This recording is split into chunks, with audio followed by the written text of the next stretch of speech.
Muito bom dia, senhoras e senhores deputados. Temos quórum, estamos em condições de dar início à nossa reunião. Cumprimento a senhora Ministra e a senhora Secretária de Estado. Dou-lhes as boas-vindas à Assembleia da República. Julgo que é a primeira vez que vêm, pelo menos, a uma comissão. E sem mais delongas, porque temos duas audições e, portanto, uma agenda bastante sobrecarregada. Vamos, então, começar com a audição a requerimento do Grupo Parlamentar do Chega sobre as políticas de devolução do património cultural às ex-províncias ultramarinas. E tem a palavra a senhora deputada Patrícia Carvalho. Faça favor.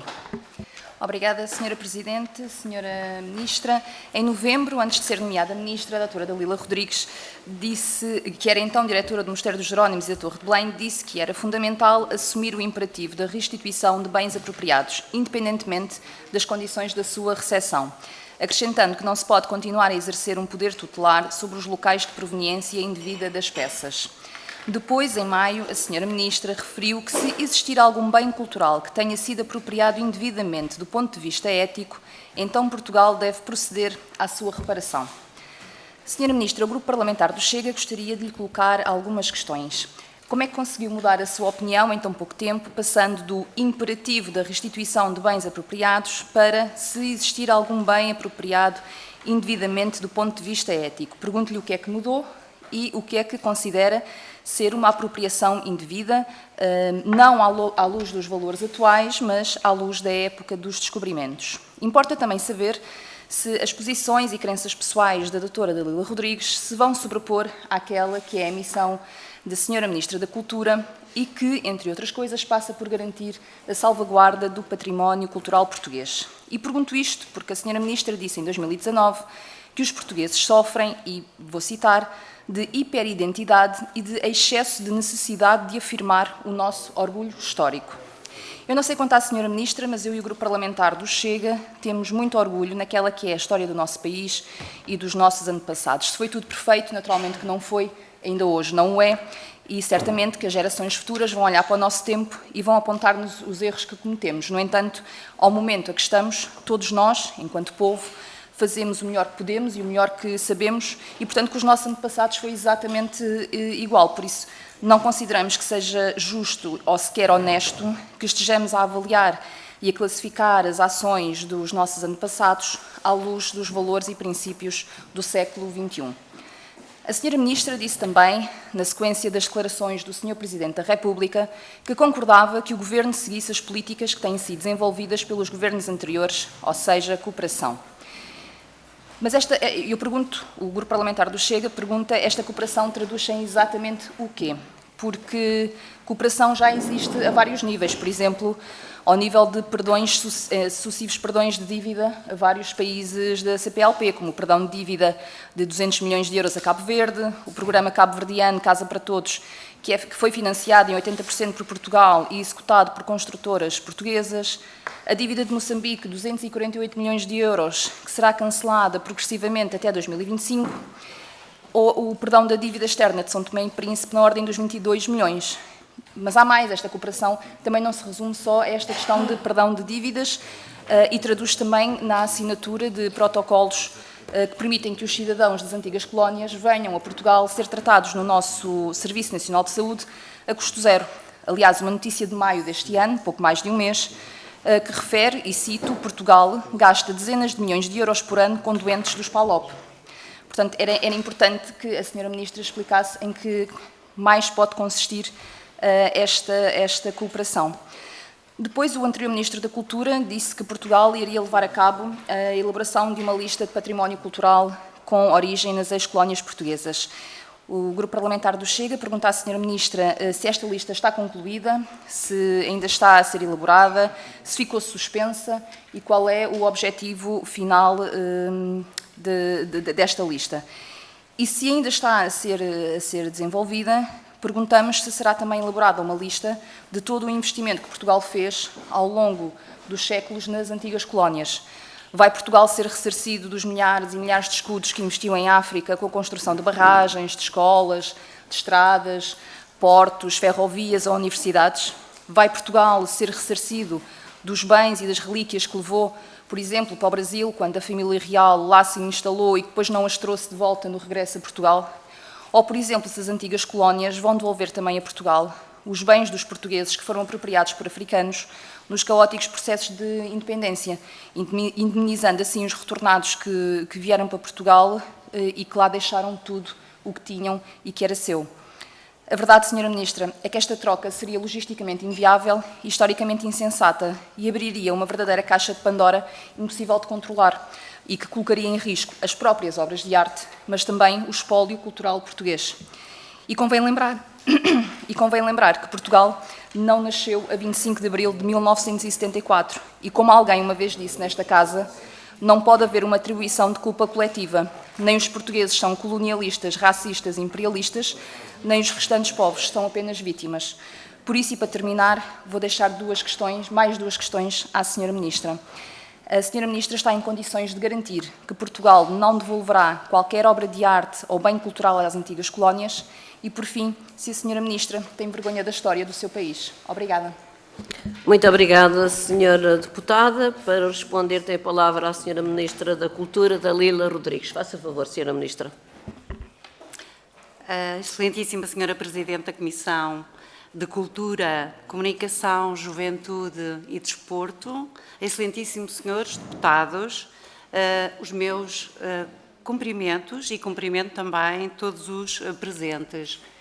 Eu começaria por agradecer a oportunidade que me é dada no exercício das minhas funções, mas se a Sra. Deputada me permite também na qualidade de historiadora e de profissional da área do património, com uma experiência longa na direção de museus, instituições culturais nacionais que têm coleções de grande relevância e que eu tive, evidentemente, que estudar com todo o gosto, que a abordagem à história da arte e aos bens culturais implica, desde logo, para qualquer pessoa e muito mais, evidentemente, num âmbito profissional.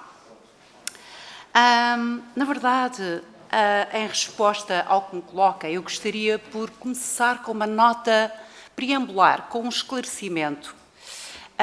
Qual é o significado da noção restituição no dicionário da língua portuguesa, por exemplo? Devolver o que foi tomado ou que se possui indevidamente. A restituição de bens apropriados indevidamente é uma questão atual, em debate à escala global e da qual, evidentemente, nós temos a obrigação de participar.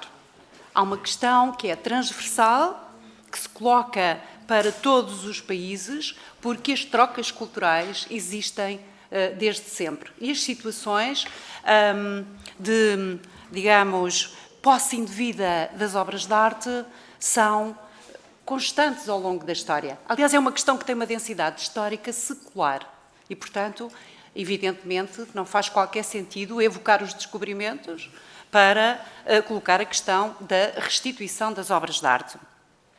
Não se pode confundir a elaboração de uma lista de bens provenientes de antigos territórios, das ex-colónias, com a elaboração de um inventário rigoroso, documentado, profundo, ou seja, nós não podemos, em circunstância alguma, evocar a existência de uma lista, mas sim a necessidade de um inventário.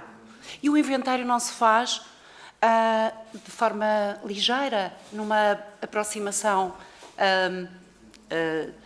não informada. Um inventário significa a realização de missões de investigação. O ex-ministro da Cultura, na verdade, referiu a existência de uma lista, que tinha dado início à elaboração de uma lista. Fazer uma lista é um ato de catalogação. Nós temos essa lista, nós sabemos que bens foram provenientes das ex-colónias e que estão fundamentalmente reunidos, não exclusivamente, mas no que diz respeito aos museus do Estado, estão fundamentalmente no Museu Nacional de Etnologia, que é um museu absolutamente extraordinário. Foi criado em 1965 coincide com as perspectivas da moderna antropologia. Teve na origem o pensamento e a ação de um grande antropólogo, do nosso primeiro grande antropólogo da designada antropologia moderna, Jorge Dias, e, portanto, é um museu que foi criado com a ambição de recolher e estudar, numa relação de igualdade, os bens culturais em uso, em contexto. E, portanto, é um museu que recolhe um vastíssimo acervo, fundamentalmente através da compra. A restituição de bens apropriados indevidamente remete-nos para o imperativo de realizarmos missões de investigação.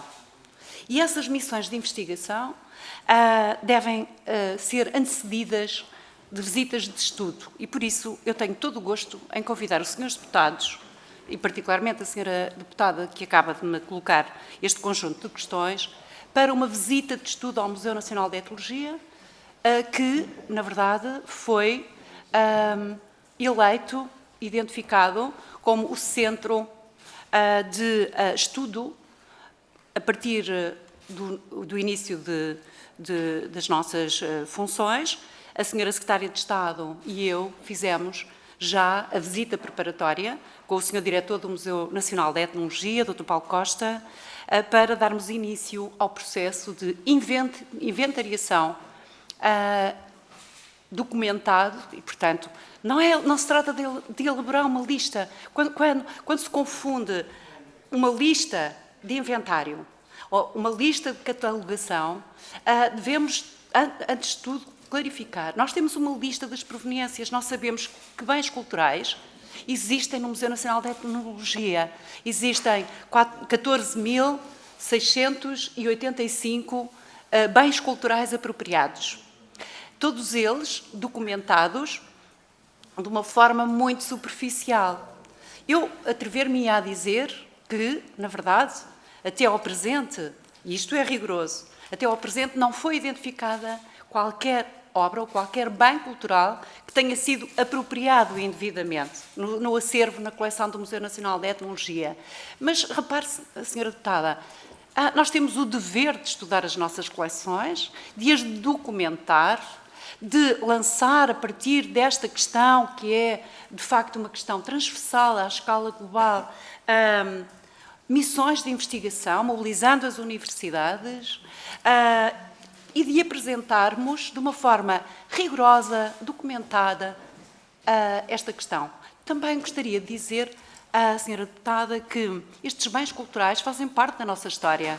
Eles foram recolhidos com a ambição de conhecer culturas num registro de igualdade, sem qualquer superioridade, sem qualquer relação de colonizador-colonizado. E são bens absolutamente, estão organizados em vitrinas sequenciais. A sua presença é absolutamente impactante, para usar agora uma expressão recorrente. Senhora Ministra, não quis interromper, mas temos tempos para cumprir e, como vai ter oportunidade de responder aos outros grupos parlamentares, poderá depois acrescentar também mais alguma coisa que, obviamente, a senhora deputada vai ouvir.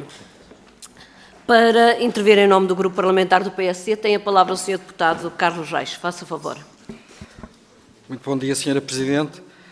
Gostaria de começar por saudar a intervenção vivaz e esclarecedora da Sra. Ministra da Cultura, aqui hoje presente.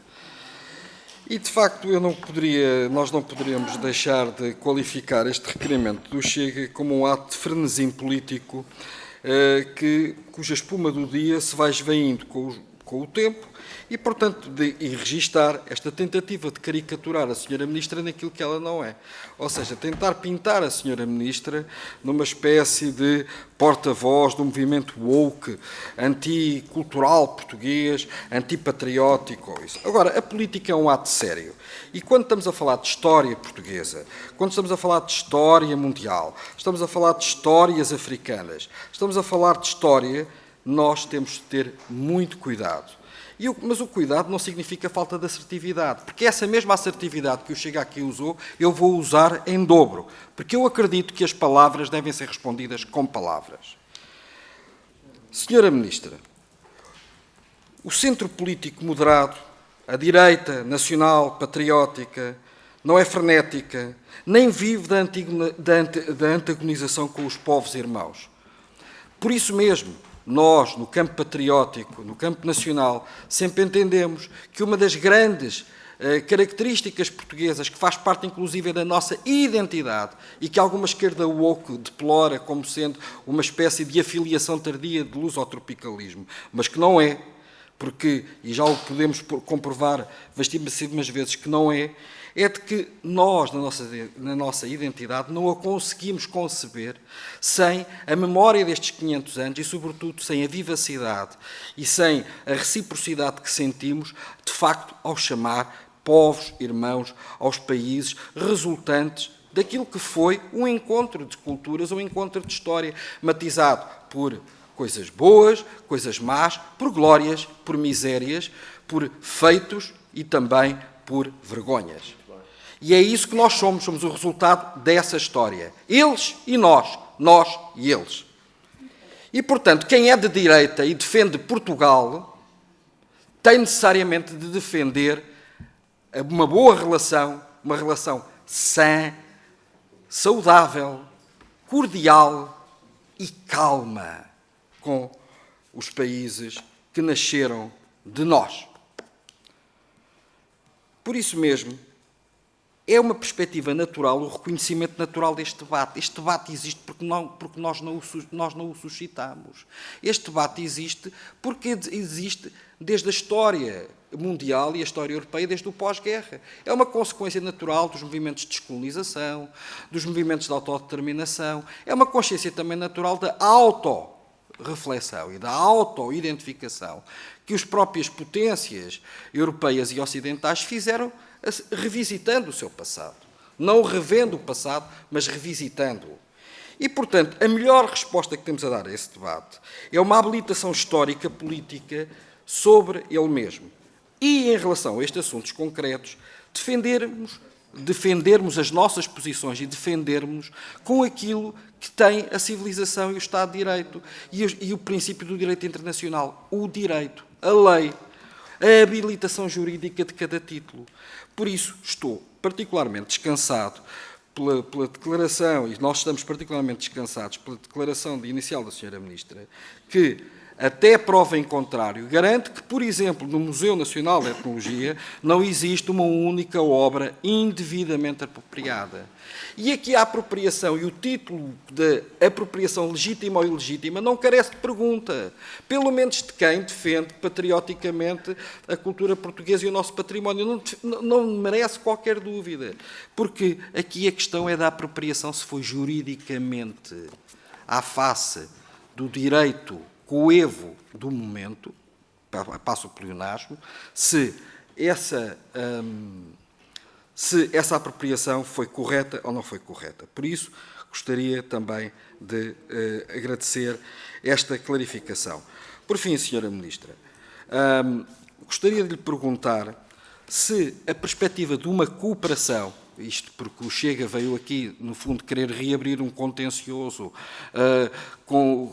pós-colonial, que já está encerrado, pelo menos, desde a normalização das relações com os antigos países africanos, encetada pelo governo de Francisco Sá Carneiro, em 1980, que restabeleceu todas as relações diplomáticas com as nossas antigas colónias, se esta cooperação pode ou não deve ser aprofundada com os países africanos de língua oficial portuguesa, com o Brasil, com Timor-Leste, com a União Indiana, com a República Popular da China, nomeadamente também na proteção do património que deixámos nesses países. Muito obrigado. Muito obrigada, Sr. Deputado. Para responder, tem a palavra a Sra. Ministra da Cultura, Dalila Rodrigues. Faça favor, Sra. Ministra. Muito obrigada, Sra. Presidente. Muito obrigada, Sr. Deputado. Na verdade, cooperação com a comunidade dos países de língua portuguesa, sem paternalismos, numa relação de comunidade. Tive o gosto de participar na 13ª reunião de Ministros da Cultura, no início de maio passado, em São Tomé e Príncipe. E tive, portanto, a oportunidade de estabelecer desde logo um diálogo com os senhores ministros da CPLP, por forma a reforçar, reiterar a minha inteira disponibilidade em representação do país, evidentemente, para missões de cooperação. Nós temos, através do Ministério da Cultura e da Direção-Geral das Artes, alguns projetos em curso, mas temos também, por exemplo, e retomando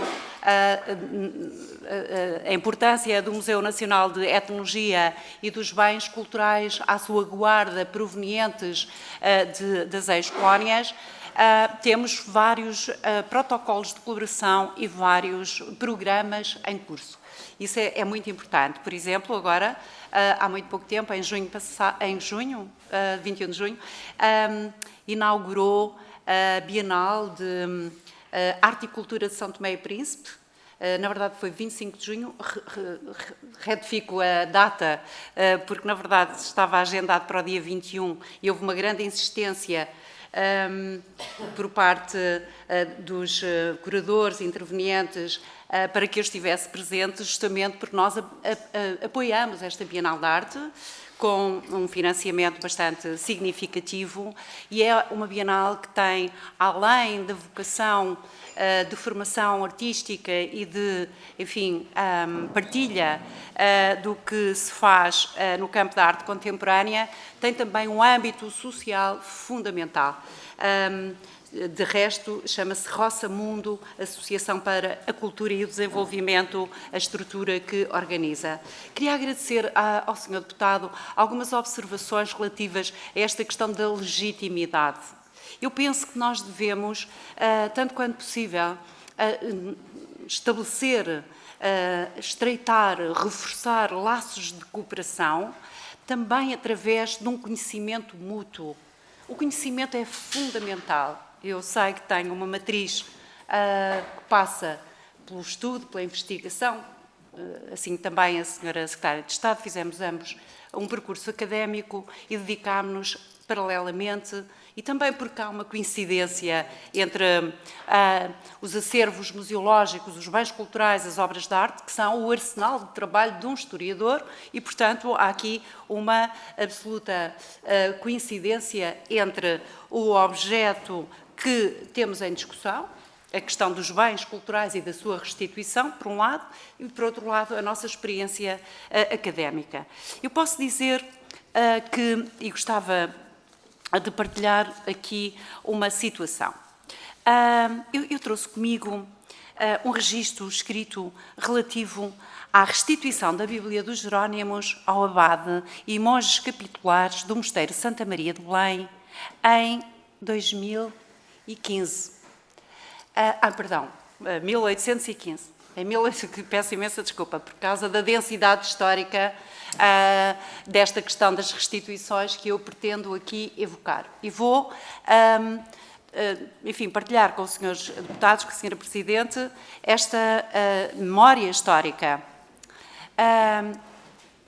Em 1808, a 15 de agosto, o general Junot abandona Lisboa, mas leva consigo tesouros artísticos de rara importância. A Bíblia dos Jerónimos, 7 exemplares, são uma das obras mais raras à escala mundial no plano da iluminura. São 7 volumes que Dom Manuel encomendou entre o final do século XV e os primeiros anos do século XVI, em Itália, para doar ao seu mais importante empreendimento, portanto, o Mosteiro Santa Maria de Belém, que depois doou aos frades jerónimos e que nós hoje designamos por Mosteiro dos Jerónimos. Muito bem.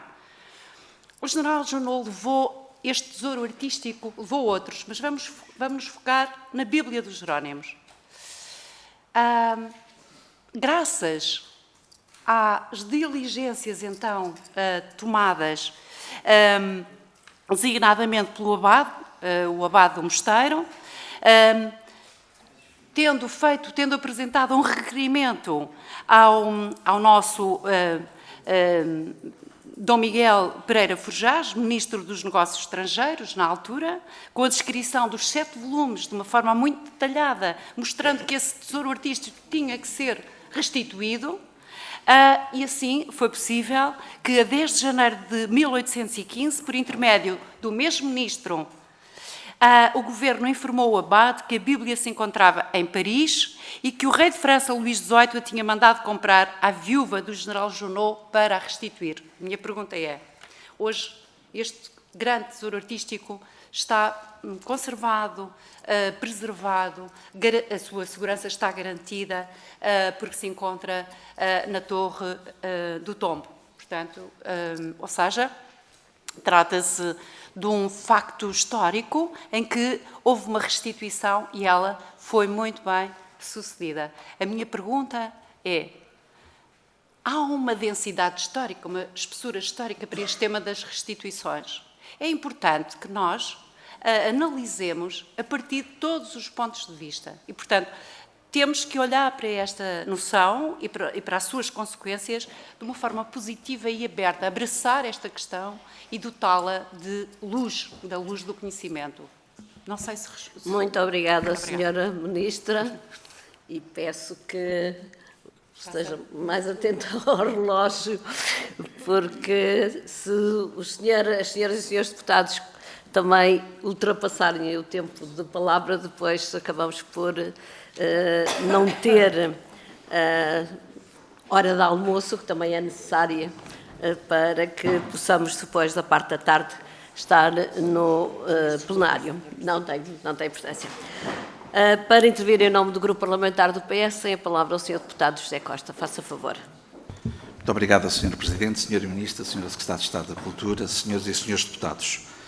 O requerimento do Partido Chega para a audição da Sra. Ministra da Cultura pretende aferir sobre a existência ou não de políticas de devolução cultural que estejam planeadas ou já em curso. No entanto, este requerimento está aferido de uma visão bafienta da história e de uma incapacidade para perceber que a ideia do colonialismo é também da ação do colonialismo em função do contexto, do nível de resistência dos povos colonizados. Como diz José Maria Neves, Presidente de Cabo Verde, não há colonialismo suave ou mais violento, há colonialismo. Com mais ou menos violência, o colonialismo é o colonialismo e ponto final. Por isso, nem sequer o uso da expressão províncias ultramarinas está isenta de teias de aranha da história, pois esta expressão foi introduzida pelo anterior regime em 1930, numa tentativa de suprir aquilo que já era notório e incómodo para o país, a sua realidade colonial. Mas hoje temos um debate na sociedade portuguesa, eu diria na sociedade mundial, sobre como devemos assumir a história em toda a sua dimensão, no que teve de trágico e no que teve de extraordinário. O anterior Primeiro-Ministro, António Costa, teve a oportunidade de expressar na visita efetuada às obras da Fortaleza de São Francisco de Peneda, em Luanda, que será o futuro Museu da Luta da Libertação, o seguinte: os descobrimentos e a navegação em nada são diminuídos pelo horror que foi o esclavagismo.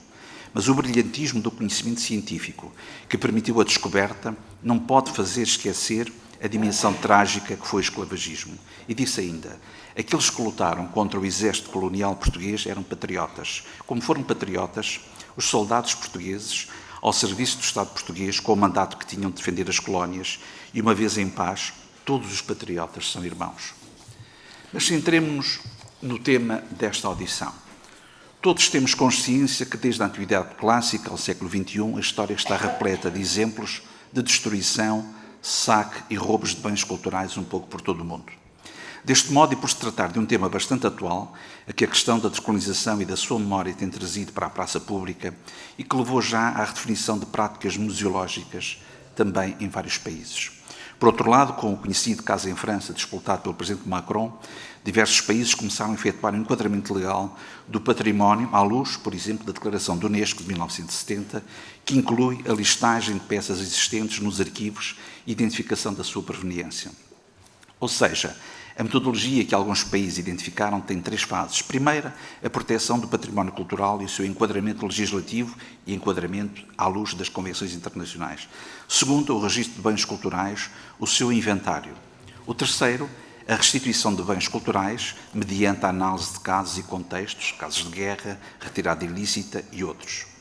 Ainda ontem foi noticiado que o Museu Metropolitano de Arte de Nova Iorque vai devolver ao Camboja, no âmbito de uma política deste museu sobre restituições e propriedade cultural. Sra. Ministra, gostaria de lhe perguntar se o Ministério da Cultura está disponível para encetar um diálogo a 2 níveis. O primeiro diálogo interno, com a comunidade académica, com os conservadores e diretores de museus, sobre este processo, o de eventual restituição de bens culturais das antigas colónias. Segundo, o segundo nível de diálogo, se o Ministério da Cultura está disponível para promover e incentivar um diálogo com os responsáveis culturais dos países da CPLP sobre este tema. Sra. Ministra, está o Ministério da Cultura interessado em promover uma abordagem com os museus nacionais para promover uma redefinição das práticas e narrativas museológicas sobre o colonialismo e ou sobre as expressões colonialistas? Neste ano em que assinalamos os 50 anos da liberdade e da democracia e em 2025 assinalamos os 50 anos da independência das antigas colónias, é nosso dever sarar feridas e construir um conhecimento e uma memória comum. O acesso aos bens culturais, na procura dos povos pela sua identidade cultural, é uma relação social que faz desenvolver a cultura dos homens. Parece por vezes que esquecemos que a relação entre os homens dimanam também das relações que eles estabelecem também com esses mesmos objetos culturais. Está o Ministério da Cultura disponível para celebrar com os países irmãos a constituição de um programa cultural que inclua a formação museológica, com as bases para a identificação e construção de museus nacionais nesses países, com a possibilidade de poderem vir a ter condições para expor a sua memória e a sua identidade. Muito obrigado. Muito obrigada, Sr. Deputado. Para responder, tem a palavra a Sra. Ministra da Cultura, a Lila Rodrigues. Faça favor. Muito obrigada, Sra. Presidente. Muito obrigada, Sr. Deputado. Eu creio que, em parte, eu já tinha respondido às 3 questões iniciais, no sentido em que, sim, o diálogo com a comunidade museológica nacional é absolutamente imprescindível e devo dizer que ele foi imediatamente iniciado por nós, até porque esta questão da restituição tem marcado a agenda não apenas a nível nacional, como também internacional. E, portanto, iniciámos, e foi a Sra. Secretária de Estado aqui presente que tomou a iniciativa imediata de elaborar um inquérito e de o enviar para todos os dirigentes e equipas responsáveis, senhoras conservadoras dos museus, monumentos e palácios com acervo, com coleções. O diálogo é absolutamente imprescindível, tanto interna como externamente. Eu devo dizer que sou muito sensível à questão que o Sr. Deputado colocou de descolonizar o pensamento, descolonizar os museus, através de um processo de mediação atual, contemporâneo, exigente e que resulte do conhecimento e não de, enfim, visões emotivas, emocionadas. Eu penso que o importante é realmente objetivar esta questão, desmontá-la criticamente, fazer um exercício de distância crítica. Nós temos um déficit de conhecimento na sociedade portuguesa. Daí o meu convite para a nossa disponibilidade e de todos os dirigentes, tanto do Instituto como da empresa recentemente criada, que tutela os museus, monumentos e palácios, para essa aproximação e esse estudo. É fundamental que o trabalho de mediação seja feito com o maior rigor e com a maior rapidez. Eu não tolero a destruição do património, seja ele qual for. Não é admissível. Agora, também não desculpo, e tive a ocasião de dizer isso numa entrevista, a ausência de mediação. E até exemplifico, não se pode confundir o padrão dos descobrimentos com a Torre de Belém. E, portanto, por vezes, o consumo turístico mais apressado e alguma desatenção colocam-nos numa situação bastante crítica. Concordo com o Sr. Deputado e estamos em sintonia, creio eu, a ação governativa cuja responsabilidade eu assumo nesta pasta, orienta-se por princípios muito claros. Conhecimento, investigação, cooperação, abertura. O diálogo é absolutamente imprescindível. Gostava também de dizer que há aqui uma questão que convém clarificar, que é a questão de impormos aos países que solicitam a restituição de obras de arte condições para a sua recepção. Nós não podemos continuar a exercer um poder tutelar sobre as ex-colónias ou sobre os países de proveniência dessas obras. Nós sabemos exatamente que obras estão no Museu Nacional de Etnologia, porque é o nosso museu que, de facto, repito, reúne acervos com essa proveniência, não exclusivamente, mas a grande coleção tem essa coincidência geográfica, mas eu preciso de referir esta questão. Capacitar. Nós podemos e devemos estabelecer missões, campanhas de cooperação em capacitação nas áreas do património. Dar a países de onde provêm esses bens culturais ações de formação, de conservação e restauro, de exposição, etc.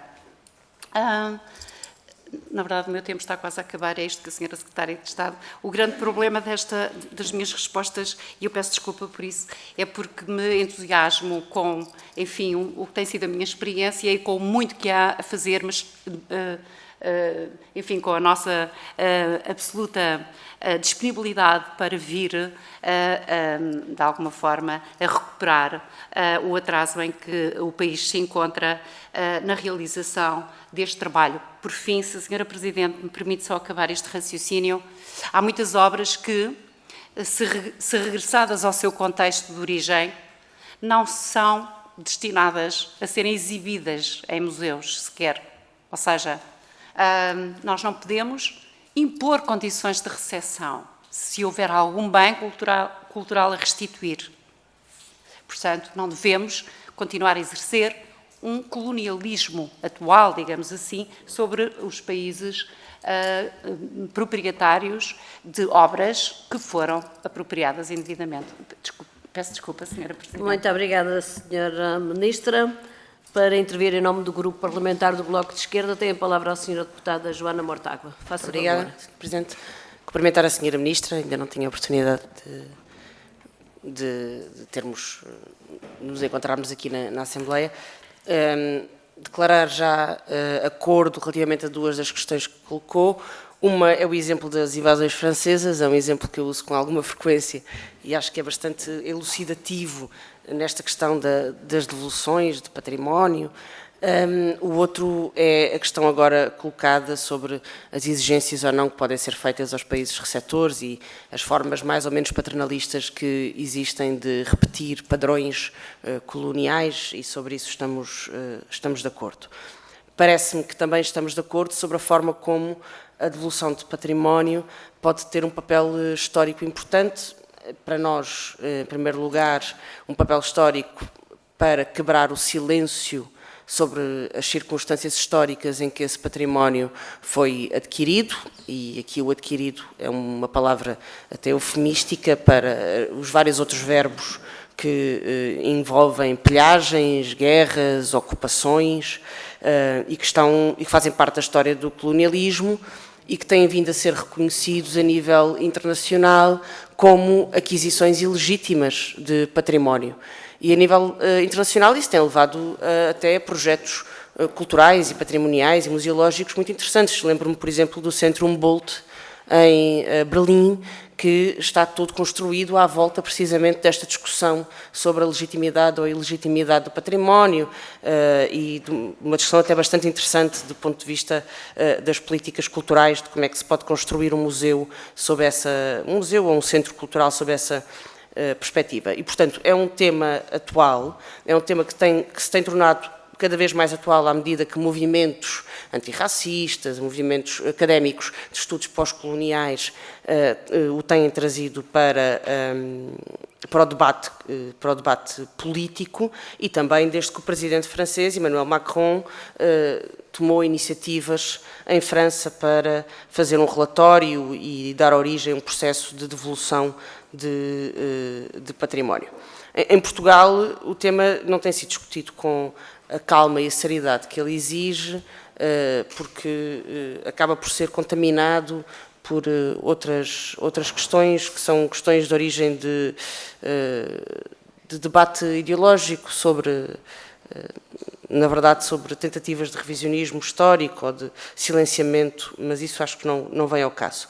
O que eu gostaria de lhe perguntar é, tendo em conta o processo que o Ministro da Cultura, Adão e Silva, disse ter iniciado e que a Sra. Ministra diz que não constitui um inventário propriamente dito, em que condições é que o inventário tem que ser feito, um inventário verdadeiramente completo, se esse inventário deve ou não ser feito em cooperação científica com museus e universidades, não só em Portugal, mas dos vários países que podem vir a ser países receptores ou países que reivindiquem a propriedade deste património, se existe essa colaboração e essa cooperação com outros países, se existe esse diálogo e se existe alguma calendarização sobre o processo, ou seja, até quando é que o inventário pode estar concluído, até quando é que vão ser períodos de consulta às várias entidades, etc. E também se existe algum processo que esteja desse ponto de vista mais avançado, e quando eu digo mais avançado é alguma peça, alguma circunstância em que já tenha sido reivindicado e, portanto, o processo já esteja mais avançado, por já estar identificado, reivindicado, classificado, etc. Obrigada. Muito obrigada, Sra. Deputada. Para responder, tem a palavra a Sra. Ministra da Cultura. Faça favor. Muito obrigada, Sra. Presidente. Muito obrigada, Sra. Deputada, pelo contributo para a clarificação de algumas questões. Respondendo diretamente às questões pontuais, devo dizer que a lista de obras com proveniência existe. Nós sabemos quantas obras, quantos bens culturais provêm, por exemplo, de São Tomé e Príncipe.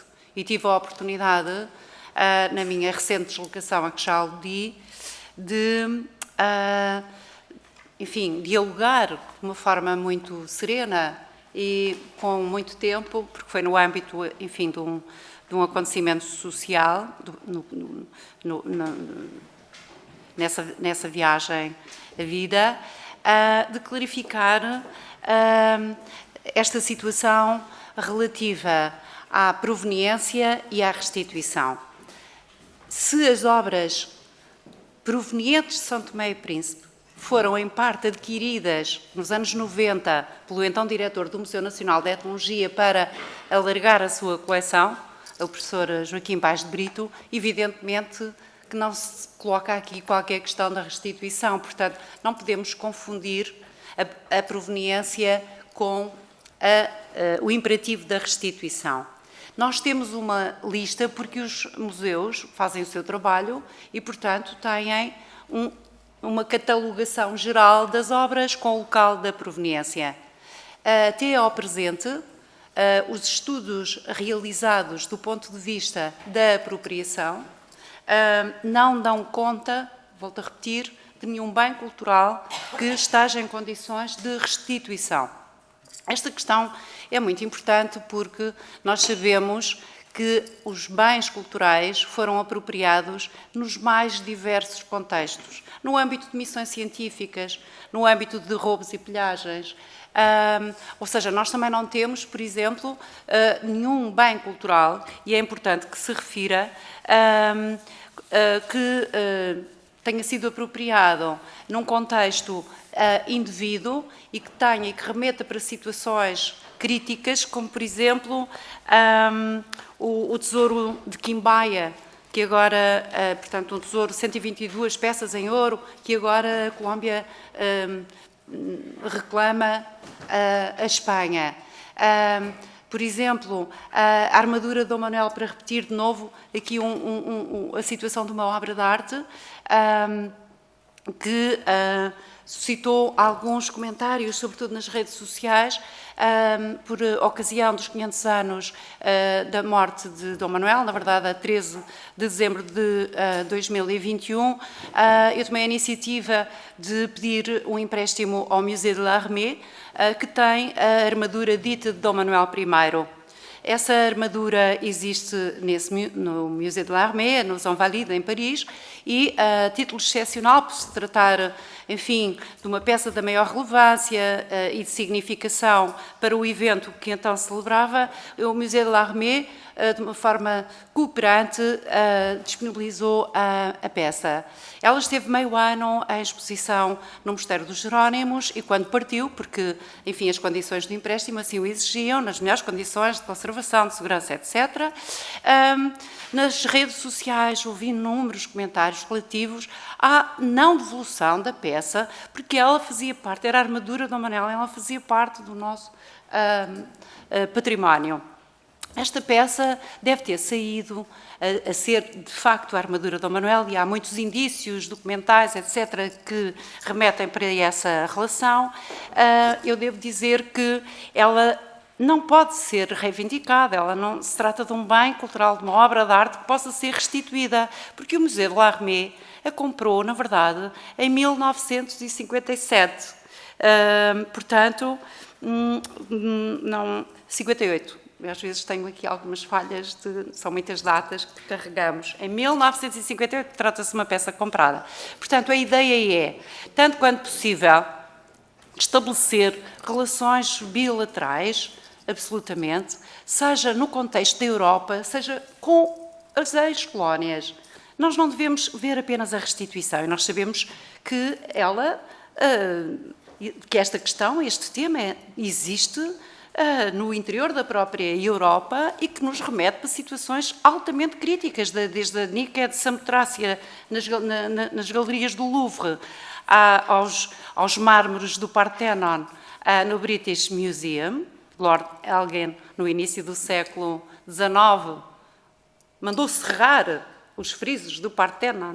Eles exibem-se no British Museum e, portanto, também não devemos ignorar outra coisa. As doações, a compra, a troca, as trocas culturais. Esta armadura saiu de Portugal, muito provavelmente na sequência da perda da independência, portanto, após 1580, tal como saíram outros bens que não regressaram. Enfim, portanto, é importante nós percebermos a densidade desta questão e o imperativo de a contextualizarmos. Queria também dizer que sim. Ministra, desculpe lá, mas haverá ainda oportunidade de responder a outra. Muito obrigada. E na sequência disso que disse, já agora também troco eu uma experiência. Eu há perto de 40 anos visitei o Iraque, tive curiosidade em visitar a Babilónia, ver os jardins suspensos, a Torre de Babel, e fiquei muito surpreendida porque as portas da Babilónia eram um pastiche, portanto os originais não estavam lá. E confesso que nessa altura não sabia onde estavam, mas passado uns 2 anos fui visitar o Museu Pergamon em Berlim e fiquei pasmada, bloqueada, a ver as portas de Instar no Museu de Berlim. Portanto, isto de facto é uma É um assunto complexo, porque além do problema da apropriação indevida e as várias circunstâncias em que isso foi feito, há também o problema das compras, das aquisições. Por exemplo, os Estados Unidos têm inúmeras aquisições que fizeram em vários países e, portanto, todo esse debate é um debate que deve ser feito e que deve ser contextualizado. Mas vamos continuar, porque temos o Sr. Deputado Jorge Pinto para intervir em nome do Grupo Parlamentar do LIVRE. Faça favor. Muito obrigado, Sr. Presidente, Srs. Deputados, Sra. Ministra. Eu começo precisamente pelas palavras da Sra. Presidente. É um assunto complexo ao qual não podemos fugir e, infelizmente, foi trazido aqui a esta Comissão com palavras inaceitáveis, para ser simpático, pelo Grupo Parlamentar do Chega, mas isso não nos deve fazer querer fugir a esta discussão, que é uma discussão que não é portuguesa, não é sequer europeia. E como a Sra. Ministra referiu, e bem agora, quando falamos de, permita-me a palavra, roubo de obras de arte, estamos muitas vezes a falar também de roubo entre Estados e nações europeias, e o exemplo do Parthenon e do caso grego contra o Reino Unido, que dura há anos e apela a essa devolução, é uma realidade estritamente europeia. Mas é também importante nós falarmos daquilo que pode ser políticas de devolução, políticas de inventariação, e, sobretudo, políticas de diálogo e de cooperação, que é aquilo que no LIVRE mais nos interessa. A questão do inventário é absolutamente essencial. Uma boa parte destas obras está em fundos de arquivo, não estão sequer visíveis, e eu temo que os próprios museus e quem tem estas obras não saiba sequer com exatidão tudo aquilo que tem. Portanto, a minha primeira pergunta seria essa: em que estado é que está a inventariação e em que estado está, dentro deste inventário, o difícil trabalho de perceber a origem das obras, se foram compradas, se foram, como a Sra. Ministra dizia, fruto de expedições científicas, ou se simplesmente foram roubadas, como temo que tenha sido o caso com uma boa parte destas obras. E depois é também certo que nós não podemos exigir aos Estados terceiros, no caso português, em particular as nossas antigas colónias, que tenham a obrigação de criar museus para acolher estas obras. Nós não podemos obrigá-los a tê-las. Mas aquilo que podemos e devemos fazer é trabalhar com esses Estados, é trabalhar com especialistas em políticas de descolonização, de descolonização da arte, como aliás tem acontecido noutros Estados europeus. Nada disto é propriamente muito original da minha parte, e perceber como é que esta cooperação entre Portugal e esses Estados pode ser feito. E por que não pensar em políticas de cooperação entre Portugal e as antigas colónias, também ao nível museológico e da preservação? Por que não até pensar em ter polos de museus portugueses noutros Estados, em Angola, em Santo Tomé, na Guiné, onde quer que seja, sempre, evidentemente, em contacto e com o acordo desses Estados e dos museus e de quem deles trata nesses Estados. Portanto, eu gostaria de saber se a Sra. Ministra tem alguma abertura para este tipo de políticas, se é algo que o seu Ministério esteja interessado em pensar, e, no fundo, é mais esse o interesse desta discussão da parte do LIVRE do que qualquer outro fait-divers, que há um par de semanas era a questão mais importante do país, de repente saiu da agenda mediática, mas, enfim, aproveitemos a ocasião para falar do que interessa. Muito obrigado. Muito obrigada, Sr. Deputado. Para responder, tem a palavra a Sra. Ministra da Cultura. Faça favor.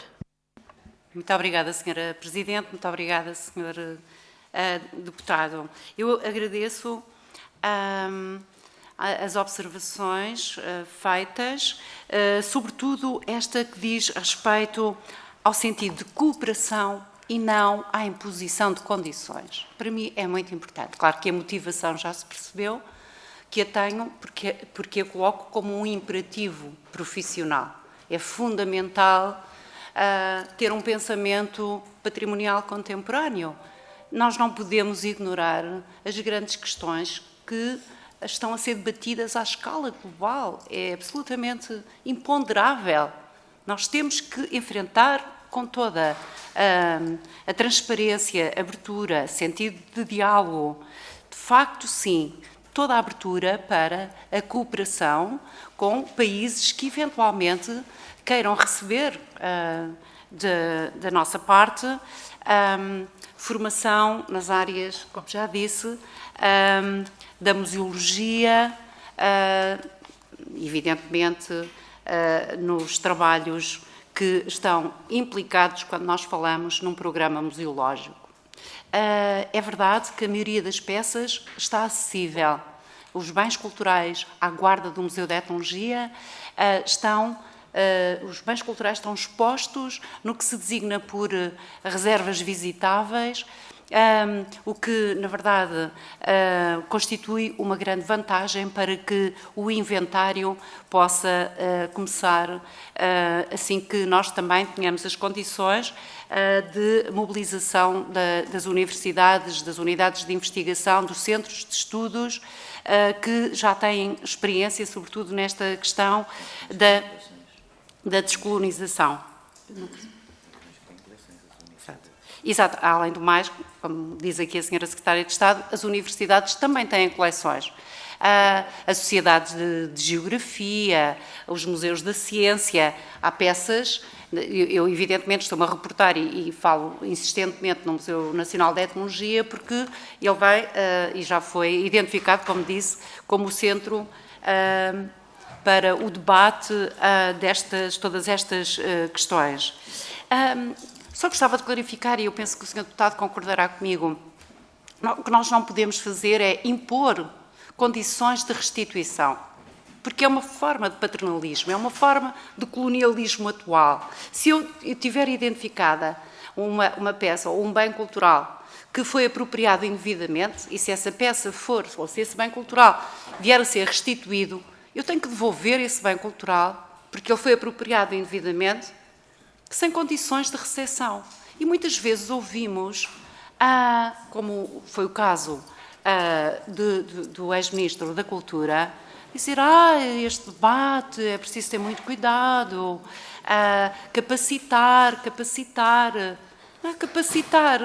Evidentemente, nós estamos disponíveis para a cooperação também nesta área, das trocas, das experiências museológicas. Eu tenho até conhecimento de uma dissertação de mestrado na área da arquitetura, muitíssimo interessante, em que consiste o trabalho de dissertação num projeto de um museu imaginário, de uma arquitetura específica, para receber obras de arte restituídas, criando justamente, como dizia a senhora deputada Joana Mortágua, criando uma espécie de lugar especial para estes bens que, afinal de contas, narram a história do colonialismo e da nossa relação com eles.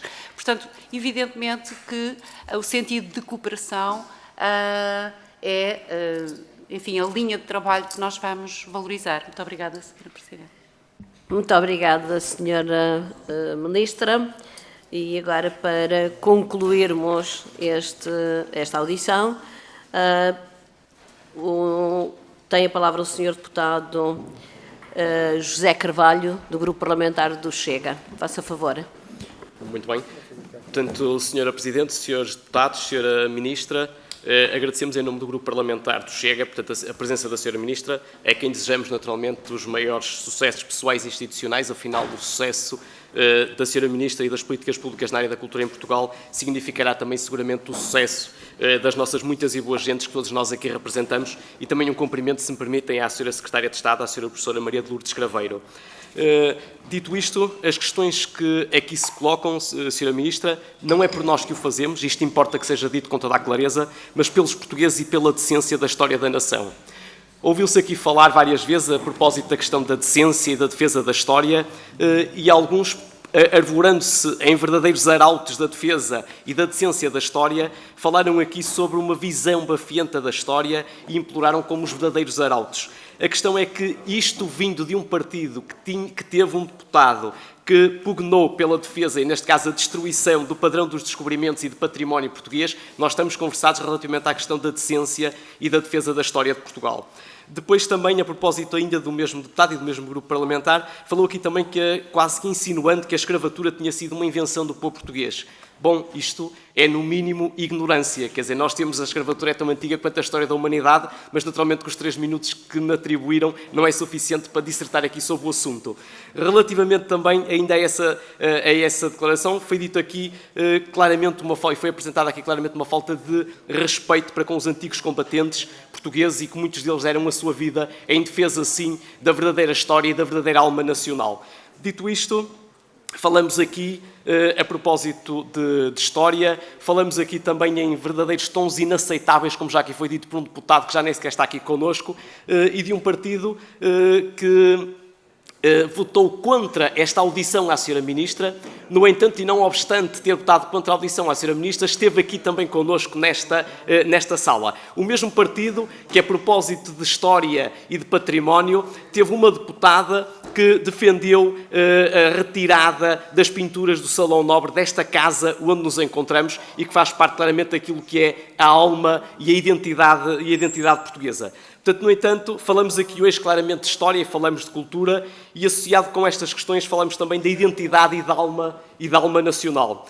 Nos tempos em que vivemos, com a cultura do cancelamento, exigindo muitos a morte dos descobrimentos e a vergonha pelos descobrimentos, permitam-me referir aqui a relevância ao passado de Portugal e também uma revisita às músicas e letras, por exemplo, do Fausto, que há poucos dias nos deixou e que poderá permitir uma reflexão que admita perceber que há valores mais altos que se levantam, a memória, a identidade e a alma de Portugal são alguns desses valores. Defender e protegê-los nesta hora é um dever de todos.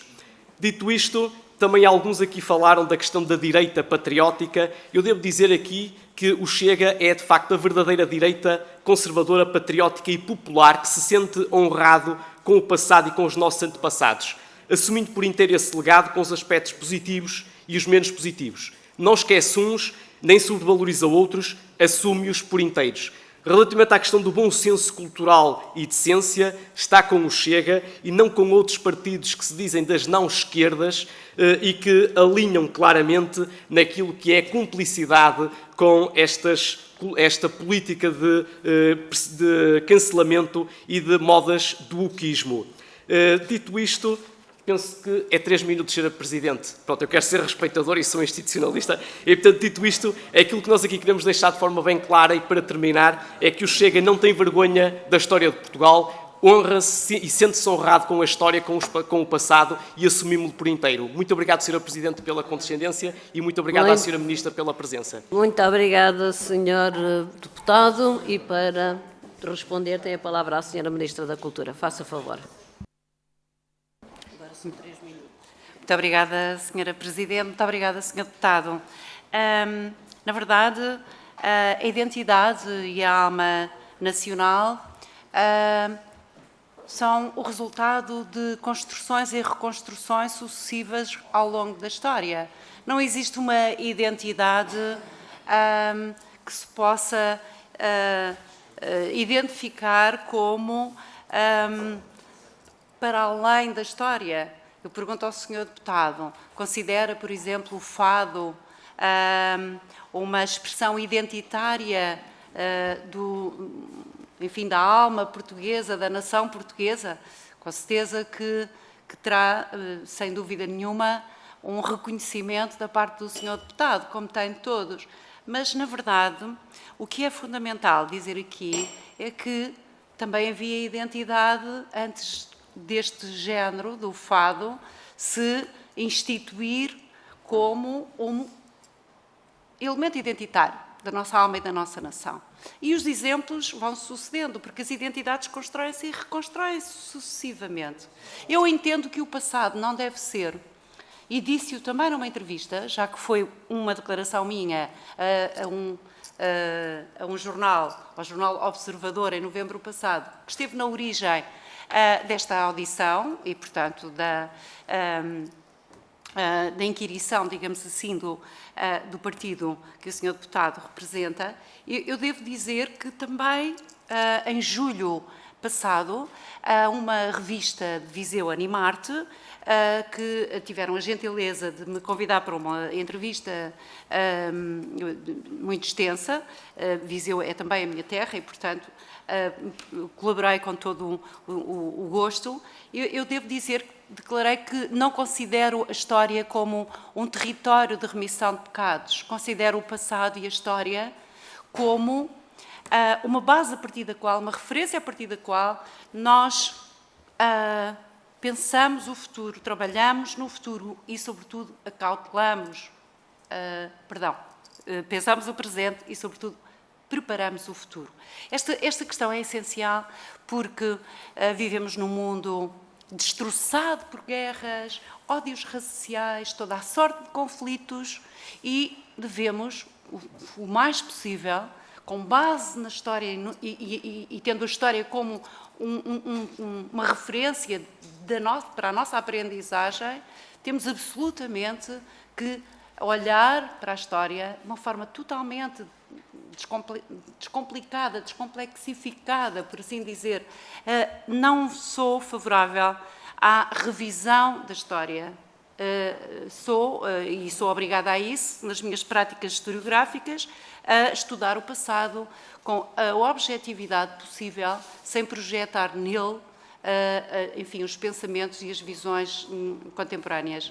Portanto, é também importante que eu faça esta declaração, mas não me é possível olhar para a história de uma forma tão bafienta, tão fechada, tão pouco saudável ao mesmo tempo, porque as práticas historiográficas obrigam-nos a inscrever nos nossos propósitos e nas nossas leituras e nas nossas visões do passado um sentido de democracia, de humanidade, de visão positiva. Portanto, Sr. Deputado, permita-me discordar, mas ao mesmo tempo dizer que as identidades constroem-se e reconstroem-se e nós estamos aqui para estudar o passado com objetividade. Muito obrigada, Sr. Presidente.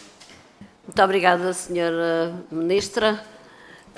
Agradeço este debate interessante e, de facto, nós não podemos, eu não sou historiadora, mas julgo que o historiador não pode olhar para o passado com os olhos do presente.